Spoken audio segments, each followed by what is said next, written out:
오늘부터 교회력으로 대강절 예수 그리스도의 탄생을 앞두고 기쁨으로 성탄을 기억하고 기다리는 4주간의 절기가 시작되는 주일입니다. 신앙생활, 믿음생활은 곧 기다림이라고 정의할 수 있을 것 같습니다. 기다리지 않아 봄은 오지만 기다리지 않고 맞이하는 봄은 봄이 아니다라는 말이 있습니다. 무슨 말인가 하면 봄을 간절히 기다리면서 겨울을 보내는 사람과 분주하고 바쁘게 지내다가 자신도 모르는 사이에 이미 와 있는 봄을 맞이하는 봄은 근본적으로 다를 것입니다. 무슨 말일까요? 다시 오시는 예수 그리스도를 기대하며 기다리면서 하루하루를 살아가는 사람과 그런 간절한 기다림 없이 세월을 보내는 사람의 삶은 전혀 다른 삶을 산다는 이야기겠죠. 오늘 누가복음 12장에는 기다림을 주제로 비유가 등장합니다. 우리가 읽었던 35절부터 40절에는 주인을 기다리는 종의 비유가 나오고요, 41절 이후에 보면 선한 종과 악한 종의 비유를 통해서 주님 오심을 기다리는 성도들의 자세, 애티튜드, 그리고 또 행동이 어떠해야 하는가, 그 말씀이 언급되고 있습니다. 이 비유들의 공통점이 하나 있어요. 그것은 무엇이냐면 전부 다 기다림을 주제로 한 말씀이라는 것입니다. 도대체 무엇을 기다리는 것일까요? 어떻게 기다려야 하는 것일까요? 무엇 때문에 기다려야 하는 것일까요? 무작정 기다리는 것이 아니라 어떻게 기다려야 하는가가 중요한 것 같습니다. 우리가 처음에 잘 기다리다가, 처음에는 잘 참고 기다리다가 기다림에 실패하는 이유가 무엇일까요? 우리의 기다림은 너무나 우리의 판단, 내 생각, 내 뜻대로 주님의 때가 아니라 내 때를 기다리기 때문에 그런 것이 아닐까요? 주님의 때와 내 때가 이렇게 상충됩니다. 그러면 과연 우리는 어떤 우선순위를 두고 선택을 하십니까? 나의 때를 내려놓고 주님의 때를 선택할 줄 알아야 소망 있는 기다림에 성공할 수 있습니다. 기다림에 실패하는 또 다른 이유가 무엇일까요? 기다리기가 너무나 힘들고 지친다는 것이죠. 이 시대의 코드는 어떤 코드가 있냐면 빨리빨리 모든 것이 속도의 경쟁사회가 아닙니까? 속도 경쟁사회에 익숙하다 보니까 우리 안에, 우리의 생활 방식 가운데, 우리의 생각과 가치 가운데 어떤 게 그 안에 존재하냐면 조급증이 우리 안에 존재합니다. 이 습성 때문에 더 중요한 방향을 놓친 채 속도 경쟁에 정말로 그 모든 것을 몰두하다가 소망 있는 기다림에 실패해버리기가 일쑤입니다.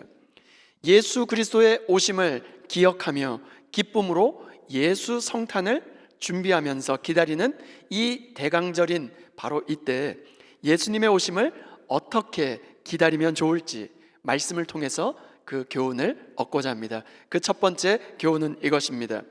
등불을 켜고 기다리라는 것입니다. 누가복음 12장 35절 말씀입니다.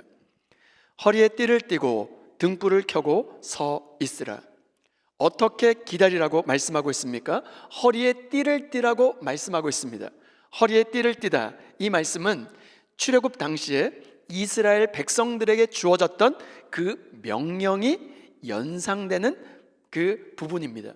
출애굽기 12장 11절로 한번 가보겠습니다. 너희는 그것을 이렇게 먹을지니 허리에 띠를 띠고 발에 신을 신고 손에 지팡이를 잡고 급히 먹으라. 이것이 여호와의 유월절이니라.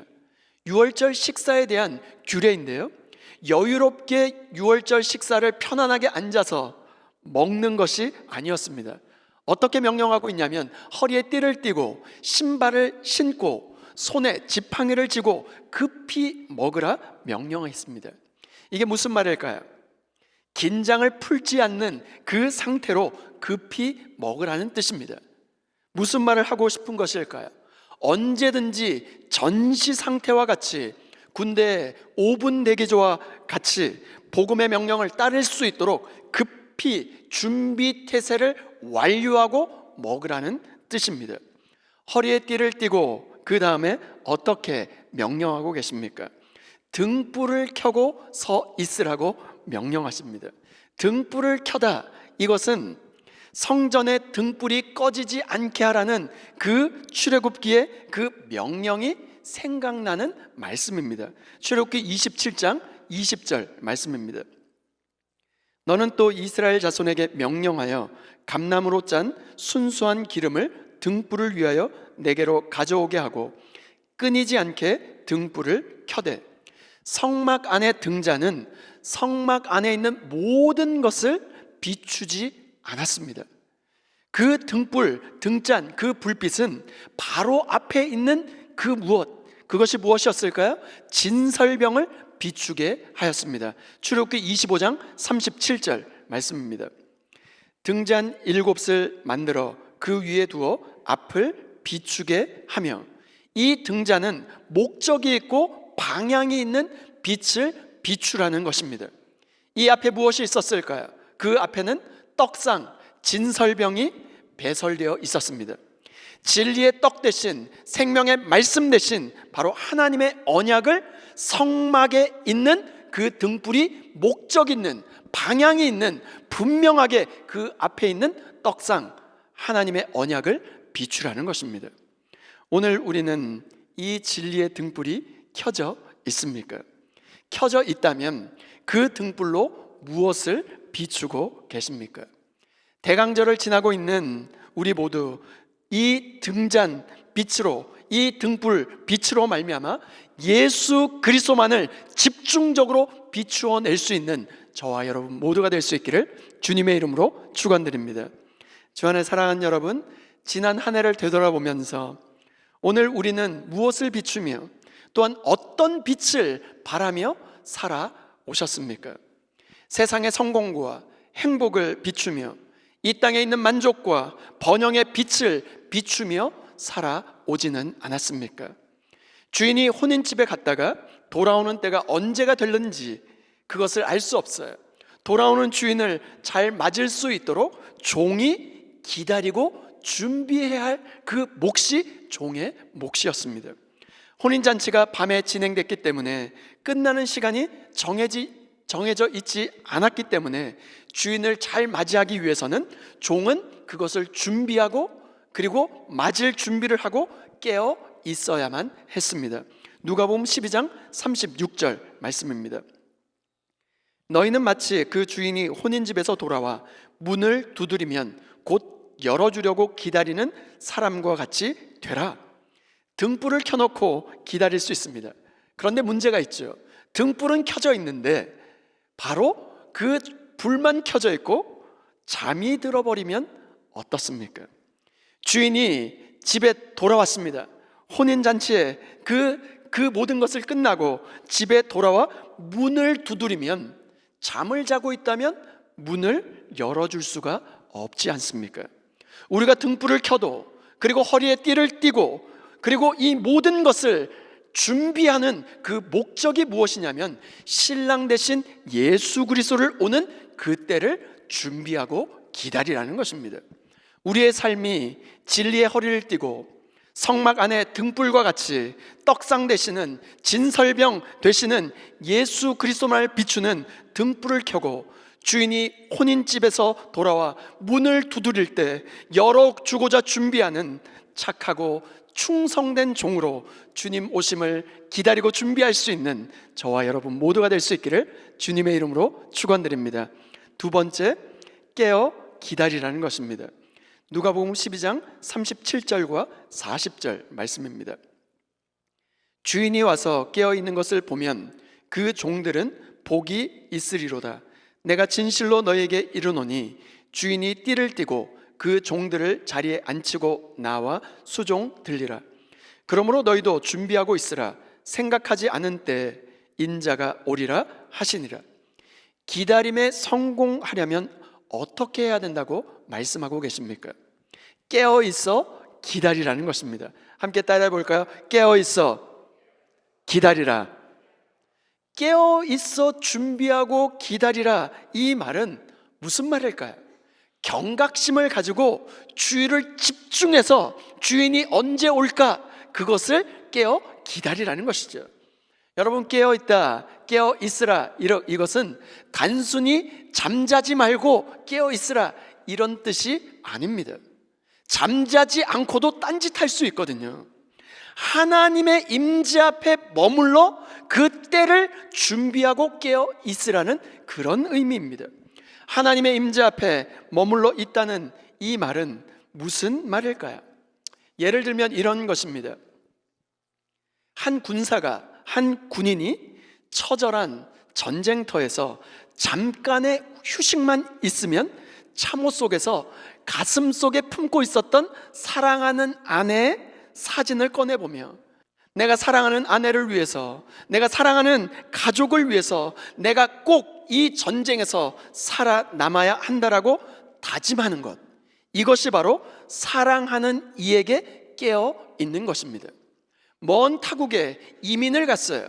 그런데 끊임없이 그 고향을 그리워하며 고향에 있는 가족을 그리워한다면 가족을 위해 깨어 있는 것이 될 것입니다. 그런데 정신을 차리지 않으면, 우리가 정신을 똑바로 차리지 않으면, 깨어있지 않으면 한순간에 이 기다림의 대상이 뒤바뀌어 버리는 일이 벌어집니다. 이 세상의 성공이나 출세나 행복이나 눈앞에 보이는 어떤 것으로 바뀌는 것은 순식간에 벌어지는 일입니다.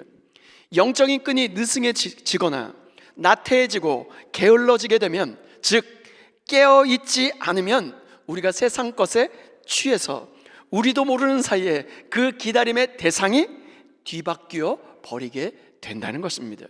문제는 무엇이냐면 이 방향과 그 대상이 바뀐 줄도 모르고 우리가 살아간다는 데 문제가 있습니다. 그래서 오늘 말씀 가운데 등불을 켜고 있으라, 깨어 기다리라, 주님께서 말씀하고 계시는 것입니다.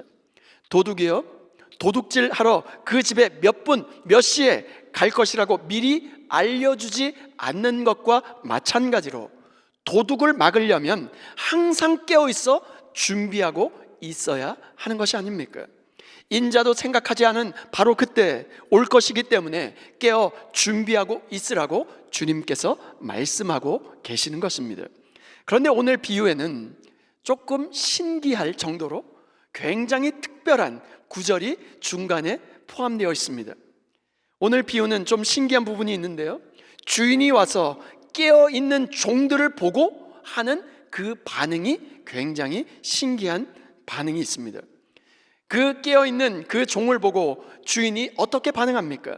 상을 베푸는 정도가 아니라 주인이 종들을 자리에 앉힙니다. 그리고 주인이 대신 띠를 띱니다. 그리고 주인이 직접 시중을 드는 그 장면이 기록되어 있습니다. 37절과 38절 말씀입니다. 주인이 와서 깨어있는 것을 보면 그 종들은 복이 있으리로다. 내가 진실로 너에게 이르노니 주인이 띠를 띠고 그 종들을 자리에 앉히고 나와 수종들리라.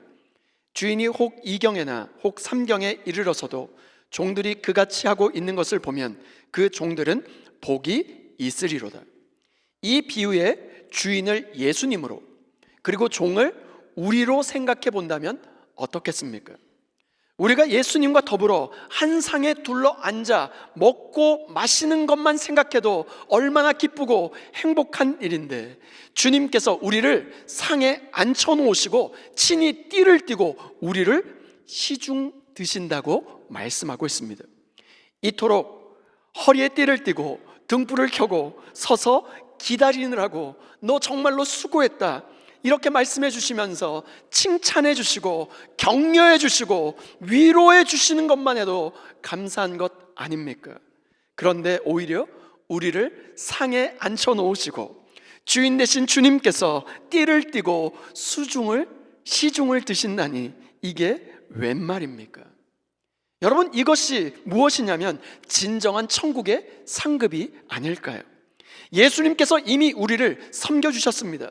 높고 높은 보좌를 버리시고 이 땅에 인간의 모습으로 이 땅에 친히 내려오시지 않았습니까? 그뿐만이 아니죠. 온갖 고난과 고초를 다 받으시고 십자가에서 우리의 죄를 대속해 주신 예수 그리스도의 십자가의 보혈이라 말로 주인이 종을 시중드는 것, 그것을 훨씬 뛰어넘는 섬김 그 자체가 아니겠습니까? 그런데 37절과 38절에 반복되는 구절이 있어요. 그 구절이 무엇이냐면 복이 있으리로다, 복이 있으리로다.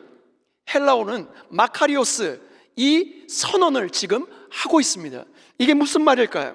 단순히 복을 받을 것이다 이렇게 말씀하는 뜻이 아닙니다. 헬라어 그릭 원어의 그 원뜻을 그대로 살려서 해석한다면 이런 뜻입니다. 이미 너희들은 복을 받은 자들이다, 이런 뜻입니다. 이미 너희들은 복을 받은 자들, 이미 너희는 복이 있는 자들이다, 이런 선언에 가까운 표현입니다. 주인이 올 것을 알고 준비하고 기다리는 자들, 그들이 바로 그 종들이 어떤 자들입니까? 이미 복을 받은 자들이다, 이렇게 선언하고 있습니다. 주인이 늦은 밤, 깊은 밤에 돌아왔는데도 그때까지 주인을 애타게 사모하며 기다리고 깨어있는 그 종은 복이 있는 자들이라고 선언하고 있습니다. 종은 원래 자신이 해야 할 일을 다 한 이후에 남은 것이 있으면 그때 먹을 수가 있습니다. 이런 종을 상에 앉혔습니다. 주인이 직접 시중을 들고 있는 극진한 환대와 대접을 받습니다. 그런데 이 종을, 이미 이런 복을 받은 종을 어떻게 표현하고 있습니까? 그 종을 어떻게 표현하고 있냐면 바로 그 종이다, 이렇게 표현하고 있어요. 여러분 37절 종에 대한 표현을 어떻게 하고 있냐면 정관사와 함께 지시대명사로 가리켜서 이렇게 표현하고 있습니다. 바로 그 종들이다.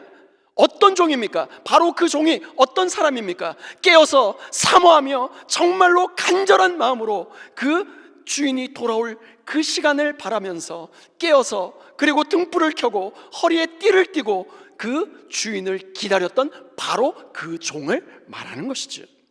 허리에 띠를 띠고 등불을 켜고 주인이 돌아와 문을 두드리면 열어주려고 준비한 바로 그 종이 이미 복을 받을 자들이다, 이미 복을 받은 자들이다, 이렇게 표현하고 있는 것입니다. 이 종은 37절에는 깨어있는 종이라고 표현되고 있습니다. 무슨 말입니까? 복이 있는 사람이 되기 위해서는 깨어 있어야 한다는 것입니다. 또한 복이 있는 사람이 되기 위해서는 띠를 띠고 등불을 켜고 주인이 혼인집에서 돌아와 문을 두드리면 열어줄 준비가 되어 있는 사람이 바로 복이 있는 사람이라는 것이죠. 주 안에 사랑하는 여러분, 오늘 우리는 무엇을 준비하며 무엇을 기다리며 살아가고 있습니까? 우리 주님은 반드시 다시 오실 것입니다. 예수님은 예기치 않은 때 오실 것입니다. 예수님은 밤에 오신다고 말씀하십니다. 주인은 혹 2경이나 3경, 바로 유대 그 시간을 의미하는데, 이 2경이나 3경은 어떤 시간이냐면 오늘로 따지면 밤 12시부터 오전 그 새벽 3시까지 그 시간을 의미합니다. 주인은 혹 2경이나 3경 그 밤 깊은 곳에 바로 그때 오신다고 말씀하십니다. 등불을 준비하라는 것은 무엇을 전제하고 하신 말씀일까요? 밤에 오신다는 거예요. 밤에 그 등불이 정말로 간절하게 필요하지 않습니까? 여러분, 밤은 죄악의 깊은 밤이 의미되는 것입니다. 무슨 말일까요? 죄악의 밤이 깊었던 그 밤을 의미하는 것이죠. 밤은 노아 시대와 똑같습니다. 노아 시대가 어땠을까요? 죄가 온 세상이, 죄악이 관영하여 가득 찼을 바로 그때를 의미하는 것이죠.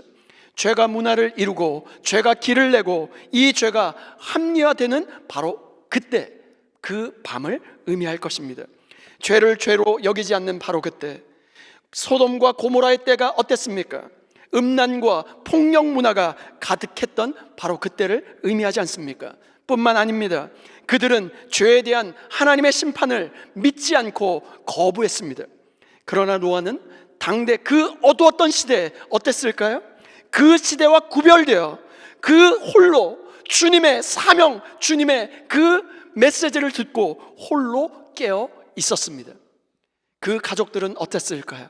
노아의 가족들도 그 당대 어두움을 깨고 같이 깨어 있었습니다. 그러나 롯은 깨어 있지 못해서 소돔 땅을 떠나는데 그 시간을 지체하지 않았습니까? 롯의 아내는 어땠습니까? 롯의 아내는 정말로 그 보물을 놔두어 두었던 그 땅을 뒤로 쳐다보다가 소금 기둥이 되지 않았습니까? 그러므로 오늘 우리에게 주님께서 말씀하십니다. 그러므로 오늘 우리는 깨어 준비하고 기다리라고 말씀하고 있는 것입니다. 어떻게 깨어 준비할 수 있을까요? 오늘 말씀 가운데 뭐라고 말씀하십니까? 등불을 켜고 서 있으라고 말씀하십니다. 등불을 켜고 지속적으로 그 불을 밝히기 위해서는 무엇이 필요합니까? 기름이 준비되어 있어야 합니다. 마태복음에 보면 10처녀 비유가 나옵니다. 슬기로운 5처녀는 신랑이 오기까지 기름이 충분히 준비되어서 등을 밝히고 있었습니다. 그러나 나머지 정말로 미련한 5처녀는 기름이 부족해서 등불이 점점 꺼져갔습니다. 그때 신랑 대신 예수님이 도착했습니다. 그때서야 비로소 기름을 채우고자 기름을 좀 나눠달라고 했지만 때는 이미 늦었습니다. 오늘 우리는 어떻습니까? 예수님이 오시는 바로 그때 반갑게 맞이할 수 있도록 깨어 등불을 켜고 주님을 기다리고 계십니까? 등불을 켜고 서 있으라는 것은 잠자는 상태가 아니라 깨어있는 상태, 언제든 행동할 수 있는 그 상태를 지속하라는 말씀입니다.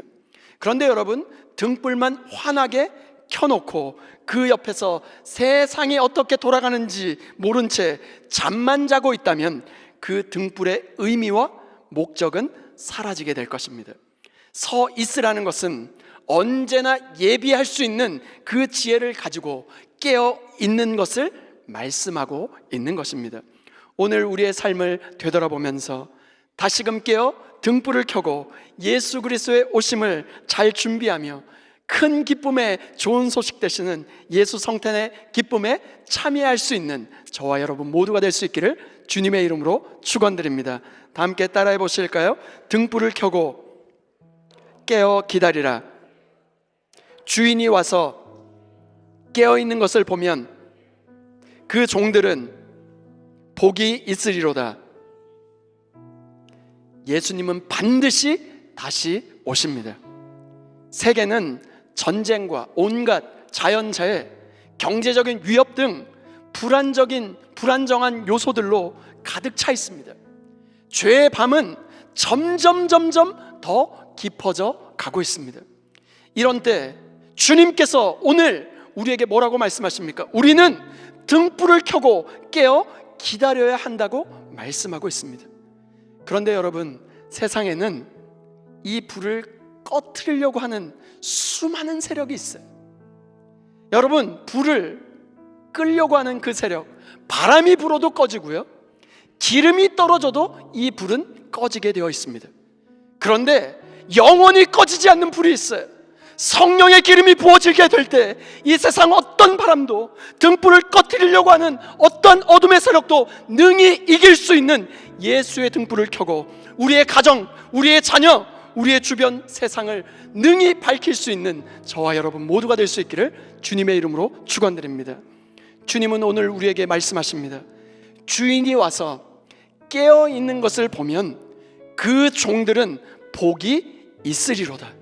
이미 너희들은 복을 받은 자들이다. 마카리오스 선언을 하고 있습니다. 시대는 변해도 우리가 켜들고 서 있어야 하는 등불이 마지막 등불이 되어 예수 그리스도의 빛을 비추어 낼 수 있는 저와 여러분 모두가 될 수 있기를 주님의 이름으로 축원드립니다. 주님의 오심을 이토록 소망하고 기대하며 깨어 기다리는 그 종들에게 주어지는 복을 뭐라고 말씀하고 계십니까? 우리 주님께서 맡기신 그 사명, 그 등불을 꺼뜨리지 않고 나의 그 등불을 세상에 비추라 하셨던 그 사명을 충실히 하며 깨어 주인 되시는 주님을 기다릴 때 우리를 영광의 보좌 앞으로 인도해 주실 것입니다. 우리를 주님의 식탁에 둘러 앉히시고 주님께서 친히 그 띠를 띠시고 수종 드시며 지극정성으로 우리를 환대해 주시겠다 약속해 주셨습니다. 오늘 우리의 마지막이 어떠해야 되겠습니까? 우리의 인생의 마지막에 어떠해야 되겠습니까? 그 기다림의 끝이 어떠하기를 소망하십니까? 그냥 흐지부지하게 끝나서야 되겠습니까? 주님과의 뜨거운 만남, 환희의 만남, 영광스러운 만남을 소망하며 주님 오심을 끝까지 기대하며 믿음으로 이 사명을 잘 감당할 수 있는 저와 여러분 모두가 될 수 있기를 주님의 이름으로 축원드립니다.